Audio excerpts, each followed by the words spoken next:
میں بہک سکوں یہ مجال کیا، میرا رہنما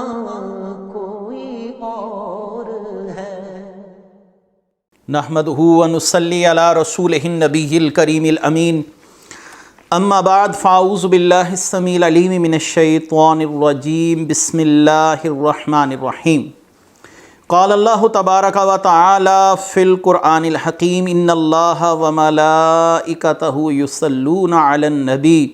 یا ایہا الذین آمنوا صلوا علیہ وسلموا تسلیما۔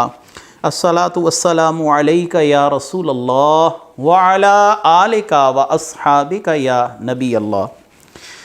اللہ تعالیٰ کی بے حد و حساب حمد و ثنا سرور کونین حضرت محمد مصطفیٰ صلی اللہ علیہ وسلم اور آپ کے جمیع آل و اصحاب کی بارگاہ ناز میں درود و سلام کے نذرانوں کے بعد انتہائی تعظیم و تکریم کے لائق سامعین ذی قدر میرے دینی اور یقینی دوستو، بزرگ اور بھائیو، تفسیر اعجاز القرآن کے حوالے سے ہمارے دروس کا سلسلہ جاری ہے، اور آج انشاءاللہ العزیز 13ویں پارے کے مجموعی طور پر چوتھے رکوع اور سورہ یوسف کے 10ویں رکوع کی تفسیر آپ کے سامنے بیان کی جائے گی، اور یہ آیت کا نمبر شمار ہے 80، سورہ یوسف کی آیت نمبر 80 ہے، اور چوتھا رکوع ہے 13ویں پارے کا، اور 10واں رکوع ہے سورہ یوسف کا۔ اللہ تعالیٰ ارشاد فرماتے ہیں فَلَمَّا اسْتَيْأَسُوا مِنْهُ خَلَصُوا نجی قال قبیرہم علم تعلموا ان اباکم قد اخذ علیکم موثقا من اللہ ومن قبل ما فرضتم فی یوسف فلن ابرح الارض حتی یعزن لی ابی او یحکم اللہ لی وہو خیر الحاکمین۔ پھر جب وہ بھائی اس سے مایوس ہو گئے تو ایک طرف جا کر سرگوشی میں مشورہ کرنے لگے۔ ان میں بڑا بھائی کہنے لگا، کیا تمہیں معلوم نہیں کہ تمہارے باپ نے تم سے اللہ کا عہد لیا تھا، اور اس سے پہلے تم یوسف کے حق میں کوتاہی کر چکے ہو؟ تو میں تو یہاں سے ہرگز نہ ہٹوں گا جب تک میرے والد مجھے اجازت نہ دیں، یا اللہ مجھے کوئی حکم فرما دے، اور وہ سب سے بہتر حکم دینے والا ہے۔ آپ نے گزشتہ درس میں سماعت کیا کیسے سیدنا یوسف علیہ السلام نے ایک تدبیر فرما کر جناب بنیامین کو اپنے پاس رکھا، چونکہ بھائی اپنے والد سے اس بات کا عہد کر کر آئے تھے کہ وہ جناب بنیامین کی حفاظت کریں گے، اور جس طریقے سے حضرت یوسف علیہ السلام کے معاملے میں ان سے کوتاہی برتی گئی، یہ معاملہ اب دوبارہ نہ ہوگا۔ اب یہاں پر صورتحال کچھ ایسی بنی کہ اس تدبیر کی وجہ سے جناب بنیامین کو حضرت یوسف علیہ السلام کے پاس رہنا پڑا۔ تو اب بھائیوں نے صلاح کی کہ والد کو جا کر کس طریقے سے مطمئن کریں گے، جبکہ ہم انہیں عہد و پیمان کر کر آئے تھے کہ ہم بنیامین کی حفاظت کریں گے۔ تو جو بڑا بھائی ہے، اب اس کی طرف سے جو گفتگو ہے وہ اللہ تبارک و تعالیٰ نے قرآن میں بیان فرمائی۔ اس نے کہا کہ میں یہاں سے ہرگز نہ ہٹوں گا، یعنی میں بطور ضامن یہاں پر رہتا ہوں بنیامین کے پاس، تاکہ والد کو تسلی ہو کہ بنیامین اکیلا نہیں ہے، بلکہ بڑا بھائی بھی ان کے پاس ہے۔ یہ بھائیوں نے کیوں کیا؟ کیونکہ یہ اپنے پہلے عمل سے بہت شرمندہ تھے کہ ہم حضرت یوسف کے ساتھ بھی یہ معاملہ کر چکے، اب بنیامین کے ساتھ جب یہ معاملہ ظاہر ہوگا تو والد اس پر شدید ناراضگی کا اظہار فرمائیں گے۔ تو اب بڑے بھائی نے کہا، کیا تمہیں معلوم نہیں کہ حضرت یعقوب نے ہم سے عہد لیا تھا، یعنی والد نے، کہ بھائی کو واپس لے کر آؤ گے، اور جس طرح کہ تم نے کوتاہی برتی ہے یوسف علیہ السلام کے معاملے میں اور عہد کی پاسداری نہ کی، اب یہی معاملہ ہم پر دوبارہ الزام جو ہے وہ عائد ہوگا، یا یہی معاملہ ہم پر اٹھے گا، انگلیاں اٹھیں گی، تو میں مصر کی سرزمین سے ہرگز نہ نکلوں گا، اور مصر کی سرزمین نہ چھوڑوں گا یہاں تک کہ بھائی کو خلاصی دلوا کر ساتھ نہ لے آؤں، یا والد مجھے کوئی حکم ارشاد نہ فرما دیں۔ تو یہ ہے ساری صورتحال بھائیوں کی آپس میں مشاورت والی۔ بڑا بھائی وہیں پر رہا، اور دیگر بھائی جو تھے وہ والد کی طرف لوٹ گئے۔ اللہ تعالیٰ نے اگلی آیت مبارکہ میں اسی صورتحال کو بیان فرمایا ہے، ارجعوا الی ابیکم فقالوا یا ابانا ان ابنک سرق وما شہدنا الا بما علمنا وما كنا للغیب حافظین وَاسْأَلِ الْقَرْيَةَ الَّتِي كُنَّ فِيهَا وَالْعِيرَ الَّتِي أَقْبَلْنَ فِيهَا وَإِنَّ لَصَادِقُونَ۔ تم اپنے باپ کے پاس لوٹ کر جاؤ، پھر عرض کرو اے ہمارے باپ، بے شک آپ کے بیٹے نے چوری کی ہے، اور ہم اتنی ہی بات کی گواہی دیتے ہیں جتنی ہمیں معلوم ہے، اور ہم غیب کے نگہبان نہ تھے، اور اس شہر والوں سے پوچھ لیجئے جس میں ہم تھے، اس قافلے سے معلوم کر لیں جس میں ہم واپس آئے ہیں، بے شک ہم سچے ہیں۔ تو اب یہ بھائیوں نے ایک مشترکہ اعلامیہ تیار کیا کہ والد کے پاس جا کر کیا بات کرنی ہے۔ بڑا بھائی تو وہیں پر ٹھہر گیا، اور اب یہ اپنے والد کے پاس لوٹتے ہیں اور اپنے والد سے کیا گفتگو کرتے ہیں کہ اے والد، آپ بے شک جو لوگ ہمارے ساتھ گئے تھے ان سے پوچھ لیجئے، ہم نے اس معاملے کے اندر کوئی غلط بیانی والی بات نہیں کی، نہ ہی ہم غیب جانتے۔ غیب نہیں جانتے کا مطلب یہ ہے کہ جو ہم آپ کو تسلی تشفی دے کر یا وعدہ کر کر بنیامین کو ساتھ لے کر گئے تھے کہ واپس لائیں گے، ہم اس صورتحال سے آگاہ نہیں تھے کہ مستقبل میں یہ معاملہ بھی ہو جائے گا اور بنیامین کو مصر کی سرزمین پر ٹھہرنا پڑے گا بطور سزا۔ تو بڑا بھائی بھی بنیامین کے پاس ٹھہرا ہوا ہے۔ اب جب یہ اپنے والد کے پاس آتے ہیں اور ساری گفتگو کرتے ہیں، اور اپنی اس گفتگو پر اپنے ساتھ کے لوگوں کو گواہ بناتے ہیں۔ وَاسْأَلِ الْقَرْيَةَ، اصل میں یہ ہونا چاہیے وَاسْأَلِ أَهْلِ الْقَرْيَةِ، شہر والوں سے پوچھی، لیکن یہاں پر اہل جو ہے لفظ معذوف ہے، یہ عربی کا ایک طریقہ ہے، تو اب کہا جا رہا ہے وَاسْأَلِ الْقَرْيَةَ، شہر والوں سے پوچھ لیجئے کہ ہمارا مقصد کبھی یہ نہیں رہا کہ ہم بنیامین کو کوئی نقصان پہنچائیں۔ اگر بنیامین وہاں پر ٹھہرا ہے تو اپنی حرکت کی وجہ سے ٹھہرا ہے،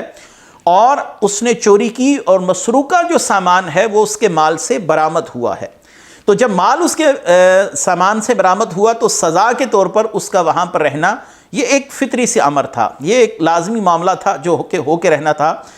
اب اس سارے معاملے میں ہمارا کوئی قصور نہیں، ہم اگرچہ وعدہ کر کے گئے لیکن بنیامین کی حرکت کی وجہ سے اسے وہیں پر ٹھہرنا پڑا، اور اس ٹھہرنے میں ہمارا قطعاً کوئی معاملہ نہیں ہے۔ رہا ہمارا وعدہ، تو اس وعدے کا ہم کیا کہہ سکتے ہیں کہ ہم غیب نہیں جانتے مستقبل میں کیا ہونے والا ہے، یہ تو اللہ کی طرف سے ایک معاملہ تھا جو وقوع پذیر ہوا۔ جب والد کو انہوں نے یہ خبر دی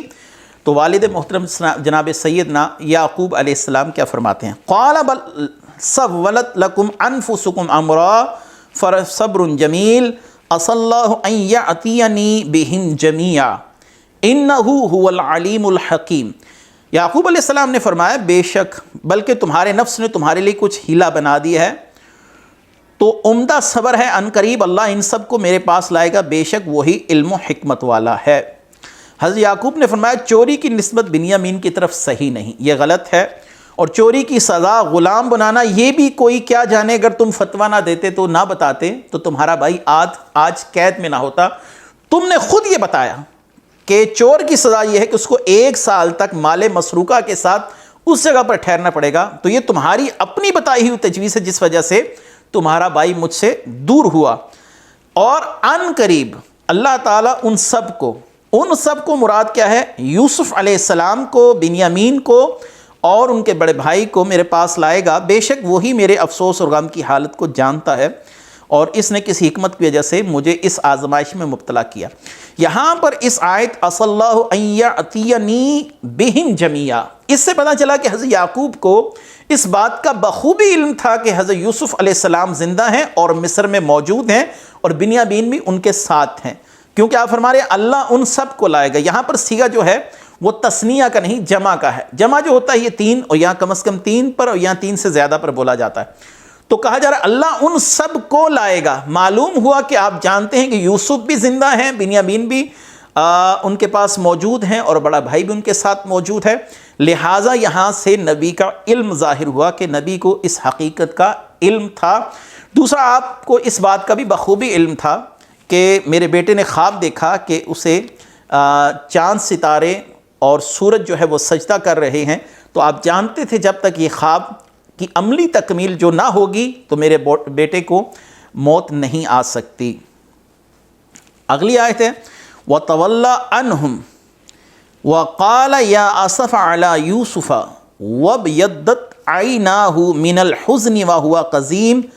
قالوا تاللہ تفتع تذکر یوسف حتی تکون حردا او تکون من الحالکین۔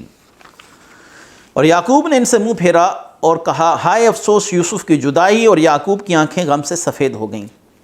وہ اپنا غم برداشت کرتے رہے۔ بھائیوں نے کہا اللہ کی قسم آپ ہمیشہ یوسف کو یاد کرتے رہیں گے یہاں تک کہ آپ قریب المرگ ہو جائیں گے یا فوت ہی ہو جائیں گے یا مرنے کے قریب ہو جائیں گے۔ وَتَوَلَّىٰ عَنْهُمْ، حضرت یعقوب نے ان سے منہ پھیرا۔ یعقوب علیہ السلام نے بنیامین کی خبر سنی تو اپنے بیٹوں سے منہ پھیر لیا، اور اس وقت آپ کا حزن ملال انتہا کو پہنچ گیا اور حضرت یوسف علیہ السلام کا غم تازہ ہو گیا۔ ہائے افسوس یوسف کی جدائی پر۔ یہاں پر سوال یہ ضرور ہے کہ آپ کو خبر بنیامین کی جدائی کی دی گئی ہے، لیکن آپ اس مقام پر یا آسفا علی یوسفہ کہہ رہے ہیں کہ ہائے یوسف، آپ کو حضرت یوسف علیہ السلام کی یاد آ گئی۔ اس کی وجہ کیا ہو سکتی ہے؟ اس کی وجہ یہ ہے کہ حضرت یوسف علیہ السلام کو اللہ تبارک و تعالیٰ نے منصب نبوت پر فائز فرمایا تھا، اور حضرت یوسف علیہ السلام کا غم تازہ ہونا بھائی کے بعد یہ ایک فطری سی بات تھی کہ آپ کا وہ غم تازہ ہو گیا، اور حضرت یوسف علیہ السلام کا مقام و مرتبہ، آپ پر گزرنے والی آزمائشیں جو ہیں ان کی طرف اللہ تعالیٰ نے آپ کی توجہ مرکوز کروائی۔ اب انسان کو دو غم ہوں، ایک چھوٹا غم ہو اور ایک بڑا غم ہو، تو انسان ظاہری سی بات ہے بڑے غم میں چھوٹے غم کو بھول جاتا ہے۔ تو یوسف علیہ السلام کا غم جو تھا وہ یقیناً بڑا غم تھا، کیونکہ آپ اللہ کے نبی بھی ہیں اور آپ کو اللہ تبارک و تعالیٰ نے وہ مقام و مرتبہ دیا جو دیگر بھائیوں کو حاصل نہیں تھا بشمول بنیامین کے۔ تو اس لیے فرما رہے ہیں ہائے یوسف کی جدائی پر افسوس۔ حضرت یعقوب نے یوسف علیہ السلام کے غم میں اتنے آنسو بہائے ہیں کہ مختلف مفسرین کہتے ہیں کہ 40 سال تک آپ یوسف علیہ السلام کے وصال میں ان کے جدائی میں آپ روتے رہے، اور ایک قول 80 برس کا بھی ہے، لیکن قرین قیاس یہی لگتا ہے کہ یہ 40 برس کا عرصہ ہوگا، اور یہی زیادہ تر علماء کی رائے ہے۔ یہاں سے اگر کوئی شخص یہ جواز نکالے کہ اس سے ماتم کرنا یا رونا پیٹنا چیخنا ثابت ہوتا ہے تو یہ قطعاً ٹھیک نہیں ہے۔ اس کی وجہ یہ ہے کہ اپنے عزیزوں کے غم میں رونا، اور اگر یہ رونا تکلیف اور نمائش کے نہ ہو اور اس کے ساتھ اللہ کی بارگاہ میں شکایت اور بے صبری کا مظاہرہ نہ ہو تو یہ رونا رحمت ہے۔ تو حضرت یوسف علیہ السلام کے فراق میں حضرت یعقوب کی زبان پر کبھی بھی کوئی بے صبری کا کلمہ نہیں آیا تھا، لہٰذا اس سے تماچے مارنا، اپنے چہرے کو پیٹنا، اپنی رانوں کو پیٹنا، اپنے سینے کو پیٹنا یہ قطعاً ثابت نہیں ہوتا، کیونکہ یہ افعال بے صبری پر مشتمل افعال ہیں، اور حضرت یعقوب علیہ السلام سے کوئی ایسا عمل اور کوئی ایسی بات ظاہر نہیں ہوئی جس کو بے صبری سے تعبیر کیا جا سکے۔ تو اب بھائیوں نے کیا کہا کہ اے والد محترم، آپ یوسف علیہ السلام کے غم میں اتنے مبتلا رہتے ہیں کہ بھائی کے جانے کے بعد بھی آپ کی محبت ان سے کم نہیں ہوئی، اور ہمیں لگتا ہے کہ آپ رو رو کر ان کے غم میں اس دنیا سے پردہ فرما جائیں گے، چلے جائیں گے۔ آگے آپ نے فرمایا قال انما اشکو بثی وحزنی الی اللہ وعالم من اللہ ما لا تعلمون۔ یعقوب علیہ السلام نے کہا میں تو اپنی پریشانی اور غم کی فریاد اللہ سے کرتا ہوں، میں اللہ کی طرف سے وہ بات جانتا ہوں جو تم نہیں جانتے۔ حضرت یعقوب نے بیٹوں کی بات سن کر ان سے کہا میری پریشانی اور غم کم ہو یا زیادہ، میں اس کی فریاد کسی اور سے تو نہیں کرتا، میں اس کی فریاد اللہ سے کرتا ہوں۔ اللہ تعالیٰ اپنی رحمت اور احسان سے مجھ پر آسانی عطا فرمائے گا، جہاں سے میرا گمان بھی نہ ہوگا اللہ تعالیٰ میرے معاملے کے وہاں سے حل فرمائے گا۔ یعقوب علیہ السلام کے اس فرمان کہ میں اپنی پریشانی اور غم کی فریاد اللہ سے کرتا ہوں سے معلوم ہو غم اور پریشانی میں اللہ تعالیٰ سے فریاد کرنا صبر کے خلاف نہیں ہے۔ ہاں بے صبری کے جملے جو ہیں وہ زبان سے نہیں نکالنے چاہیے، لوگوں سے شکوے کرنا بے صبری ہے۔ تو لہٰذا آگے آپ نے فرمایا میں وہ بات جانتا ہوں جو تم نہیں جانتے۔ معلوم ہوا کہ آپ جانتے تھے کہ یوسف علیہ السلام زندہ ہیں اور ان کے ملنے کی توقع بھی ہے، یہ بھی جانتے تھے کہ حضرت یوسف علیہ السلام کا خواب حق ہے، وہ ضرور واقع ہو کر رہے گا۔ یہاں پر تفسیر خازن نے ایک بات لکھی ہے کہ حضرت یعقوب علیہ السلام کی ملاقات ملک الموت سے بھی ہوئی، تو آپ نے ان سے سوال کیا کہ آپ نے یوسف کی روح کو قبض کیا ہے، تو انہوں نے فرمایا نہیں۔ تو آپ کو اطمینان حاصل ہو گیا کہ یوسف علیہ السلام حیات ہیں، زندہ ہیں، اور اللہ تعالیٰ کی حکمت کاملہ کے تحت ان سے ملاقات متوقع ہے، وہ یقیناً ایک نہ ایک دن ملاقات فرمائیں گے۔ اگلی آیت ہے یا بنی یذهبوا فتحسسوا من یوسف واخیہ ولا تعیسوا من روح اللہ انہ لا یأس من روح اللہ الا القوم الکافرون۔ اے بیٹو تم جاؤ اور یوسف اور اس کے بھائی کا سراغ لگاؤ، اللہ کی رحمت سے مایوس نہ ہو، بے شک اللہ کی رحمت سے کافر لوگ ہی نا امید ہوتے ہیں۔ یا بنیا میرے بیٹو تم مصر کی طرف جاؤ، یوسف اور ان کے بھائی بنیامین کو تلاش کرو۔ بیٹوں کا ہم بنیامین کے معاملے میں تو کوشش نہیں چھوڑیں گے، کیونکہ وہ جانتے ہیں کہ ان کو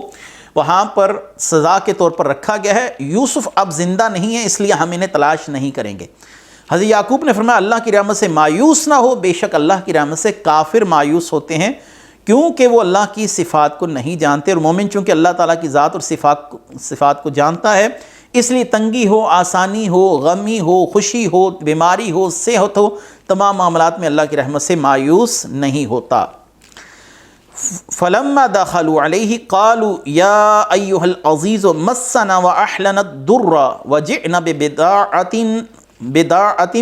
مزجاۃ فاوف لنا القیل وتصدق علینا ان اللہ یجزی المتصدقین۔ پھر جب وہ یوسف کے پاس پہنچے تو کہنے لگے اے عزیز ہمیں اور ہمارے گھر والوں کو مصیبت پہنچی ہوئی ہے اور ہم حقیر سا سرمایہ لے کر آئے ہیں، تو آپ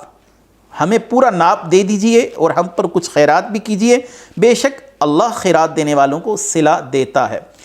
یہ بھائی دوبارہ حضرت یوسف علیہ السلام کے پاس آئے ہیں اور حضرت یوسف علیہ السلام کے پاس آ کر کیا عرض کرتے ہیں کہ ہماری حالت اس وقت فاقے سے یہ ہو چکی کہ اب ہمارے پاس کھانے کے لیے کچھ نہیں ہے، جو ہمارا مال تھا وہ ہم خرچ کر چکے، اب ہمارے پاس چند سکے ہیں وہ بھی کھوٹے، اور ہم امید رکھتے ہیں کہ آپ صاحب احسان ہیں، جتنا آپ ہمیں کھرے سکوں کے عوض مال دیا کرتے تھے اتنا ہی آپ ہمیں کھوٹے سکوں کے عوض بھی مال دیں گے، یہ ناقص پونجی قبول کیجئے، اور اللہ تعالیٰ نیکی کرنے والوں کو دوست رکھتا ہے، اللہ تعالیٰ خیرات دینے والوں کو صلہ دیتا ہے۔ قال هل علمتم ما فعلتم بيوسف واخيه اذ انتم جاهلون۔ یوسف علیہ السلام نے کیا فرمایا کہ تمہیں معلوم ہے جو تم نے یوسف اور اس کے بھائی کے ساتھ کیا جب تم نادان تھے۔ بھائیوں کا یہ حال سن کر حضرت یوسف علیہ السلام پر گریہ طاری ہو گیا اور آپ کی آنکھوں سے آنسو جاری ہو گئے، اور فرمایا تمہیں یاد ہے کہ تم نے یوسف کو مارا اور کنویں میں پھینک دیا، کنویں میں گرایا، پھر بیچنا، والد سے جدا کرنا، اور ان کے بعد ان کے بھائی بنیامین کو تنگ کرنا، پریشان کرنا تمہیں یاد ہے۔ تو جب آپ یہ بات کر رہے تھے تو یوسف علیہ السلام کے چہرے کو ان کے بھائیوں نے غور سے دیکھا تو وہ فوراً پہچان گئے کہ یہ تو یوسف علیہ السلام ہی ہیں۔ قالوا انک لانت یوسف قال انا یوسف وہذا اخی قد من اللہ علینا انہ من یتقی ویصبر فان اللہ لا یضیع اجر المحسنین۔ قالوا تاللہ لقد آثرک اللہ علینا وان کنا لخاطئین۔ کیا بولے کیا سچ مچ آپ ہی یوسف ہیں؟ فرمایا میں یوسف ہوں، یہ میرا بھائی ہے، بے شک اللہ نے ہم پر احسان کیا، بے شک جو پرہیزگاری اور صبر کرے اللہ تعالیٰ اللہ نیکوں کا اجر ضائع نہیں کرتا۔ تو انہوں نے کہا اللہ کی قسم بے شک اللہ نے آپ کو ہم پر فضیلت دی، بے شک ہم خطا وار تھے۔ حضرت یوسف علیہ السلام کے بھائی اب پہچان گئے کہ یہ یوسف علیہ السلام ہیں، فوراً ہی اپنی غلطی کو تسلیم کیا، اور حضرت یوسف علیہ السلام نے اپنا تعارف کروایا، ہاں میں یوسف ہوں، یہ میرا بھائی ہے، بے شک اللہ نے ہم پر احسان کیا کہ جدائی کے بعد سلامتی کے ساتھ دونوں بھائیوں کو ملایا اور دین و دنیا کی نعمتوں سے ہمیں سرفراز فرمایا، بے شک جو گناہوں سے بچے، اللہ کے فرائض کی بجاوری کرے، اپنے نفس کو ہر اس بات یا عمل سے روک کر رکھے جسے اللہ نے اس پر حرام فرمایا، تو اللہ تعالیٰ اس کی نیکیوں کا ثواب اور اس کی اطاعت گزاریوں کی جزا کو ضائع نہیں کرتا۔ حضرت یوسف علیہ السلام کے بھائیوں نے اپنی خطا کا اعتراف کرتے ہوئے کہا کہ خدا کی قسم بے شک اللہ نے آپ کو منتخب فرمایا، آپ کو ہم پر علم، حلم، عقل، صبر، بادشاہت میں فضیلت دی، بے شک ہم خطاوار تھے۔ اس کا نتیجہ یہ نکلا کہ اللہ تعالیٰ نے آپ کو عزت دی، بادشاہ بنایا اور ہمیں مسکین بنا کر آپ کے سامنے کھڑا کر دیا۔ یہاں سے معلوم ہوا کہ جسے اللہ تعالیٰ عزت دے یا جس سے محبت فرمائے، زمانہ اس کے خلاف کوئی بھی عملی قدم اٹھانا چاہے تو کچھ نہیں کر سکتا۔ حضرت یوسف علیہ السلام کے بھائی آج ان کے سامنے شرمندہ کھڑے ہیں، اور حضرت یوسف علیہ السلام کی جو بھائی ہیں ان کے حوالے سے یہاں پر ایک بات میں ضرور کروں گا، دو قول ہیں، ایک یہ ہے کہ یہ ولی تھے،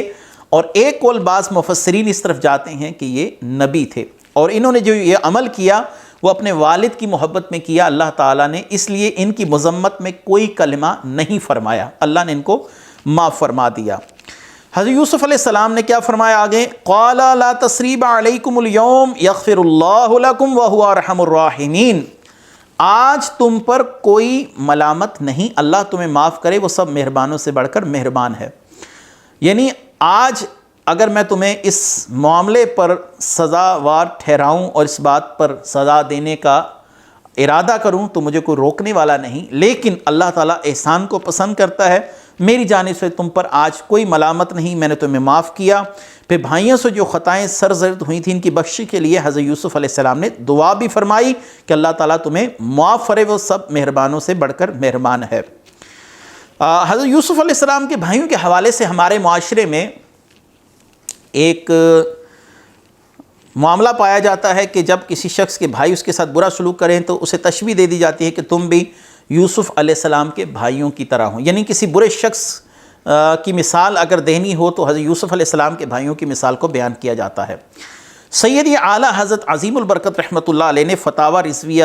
15ویں جلد کے اندر اس حوالے سے ایک اہم گفتگو فرمائی ہے، میں جس کا خلاصہ آپ کے سامنے نقل کر دیتا ہوں۔ تو اعلیٰ حضرت فرماتے ہیں کہ اسبات یہی ابنائے یعقوب، یعنی حضرت یعقوب کے جو بیٹے ہیں جنہوں نے حضرت یوسف علیہ السلام کو کنویں میں پھینکا، ان کے متعلق یہ معاملہ ہے کہ ان کے متعلق یہ ایک اختلافی مسئلہ ہے کہ وہ نبی تھے یا نہیں تھے۔ اعلیٰ حضرت فرماتے ہیں کہ اگر وہ نبی نہیں تھے تو اس قدر میں شک نہیں کہ وہ اولیاء کرام سے تو ضرور تھے،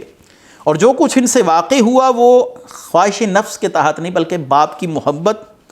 اور محبت شدیدہ کی غیرت سے تھا۔ پھر اللہ رب العزت نے انہیں معاف کر دیا، یوسف علیہ السلام نے خود انہیں معاف کر دیا اور فرمایا لا تثریب علیکم اليوم یغفر اللہ لکم، تم پر کوئی ملامت نہیں، اللہ تمہیں معاف کرے، وہ سب مہربانوں سے بڑھ کر مہربان ہے۔ پھر یعقوب علیہ السلام نے بھی ان کے لیے استغفار کا فرمایا، سوف استغفر لکم ربی، میں تمہارے لیے رب سے مغفرت طلب کروں گا۔ بہرحال اعلیٰ سے فرماتے ہیں ان کی توہین سخت حرام، باعث غضب ذوالجلال والاکرام، رب تعالیٰ نے ان کی مذمت کا کوئی کلمہ نہیں فرمایا تو دوسرے کو حق نہیں کہ ان کی توہین کرے۔ ہاں توہین کرنے والے کے لیے مناسب ہے کہ تجدید اسلام کرے، تجدید نکاح کرے۔ جب ان کی نبوت میں اختلاف ہوا تو اس شخص کی کفر میں بھی اختلاف ہوگا جس نے ان کی توہین کی، اور کفر اختلافی کا یہی حکم ہے کہ تجدید اسلام کرے اور تجدید نکاح کرے، لہذا اس معاملے میں احتیاط برتی چاہیے۔ اگلی آیت ہے اور آخری آیت ہے اس چوتھے رکوع کی، سورہ 13ویں پارے کے، اور سورہ یوسف کے 10ویں رکوع کی آخری آیت ہے اذهبوا بقمیصی ھذا فالقوه علی وجہ ابی یأتی بصیرا وَأْتُونِي بِأَہْلِكُمْ اجمعین، میرا یہ کرتا لے جاؤ اور میرے والد کے منہ پر ڈال دینا، وہ دیکھنے والے ہو جائیں گے، اور اپنے سب گھر بھر کو میرے پاس لے آؤ۔ وَأْتُونِي بِأَہْلِكُمْ اجمعین، اپنے سب گھر والوں کو میرے پاس لے آؤ۔ حضرت یوسف علیہ السلام نے اپنی قمیص دی، اور یہ قمیص جب جا کر حضرت یعقوب کی آنکھوں پر ڈالی گئی تو ان کی بصارت لوٹ آئی۔ یہاں سے ایک بات ثابت ہوئی کہ اہل اللہ کے تبرکات اور ان کے مبارک جسموں سے مس ہونے والی چیزیں جو ہیں وہ بھی متبرک ہو جاتی ہیں۔ خود نبی کریم صلی اللہ علیہ وآلہ وسلم جس مشک سے اپنے عنبرین لب لگا کر پانی پیا کرتے تھے، صحابہ کرام نے اس حصے کو کاٹ کر اپنے پاس رکھا ہوا تھا، بطور تبرک اسے پانی میں گھولا جاتا اور اس سے فوائد حاصل کیے جاتے۔ اور سیدہ ام المومنین سیدہ ام سلمہ رضی اللہ تعالی عنہا، آپ کے بس نبی کریم صلی اللہ علیہ وسلم کے چند منہ مبارک تھے جنہیں آپ نے چاندی کی ایک ڈبیا میں رکھا ہوا تھا۔ لوگ جب بیمار ہوتے تو وہ ان گیسوں سے برکت حاصل کرتے اور ان کی برکت سے شفا طلب کرتے۔ آپ صلی اللہ علیہ وسلم کے گیسوں کو پانی کے پیالے میں رکھ کر پانی میں گھول کر بیماروں کو پلایا جاتا جس سے انہیں شفا ہو جاتی۔ علامہ عینی نے عمدۃ القاری میں اور دیگر شارحین حدیث نے اس واقعے کو نقل کیا ہے۔ تو ایسی چیزیں جو اولیاء اللہ کے جسموں سے مس ہو جائیں، انبیاء علیہم السلام سے ان کی نسبت ہو جائے،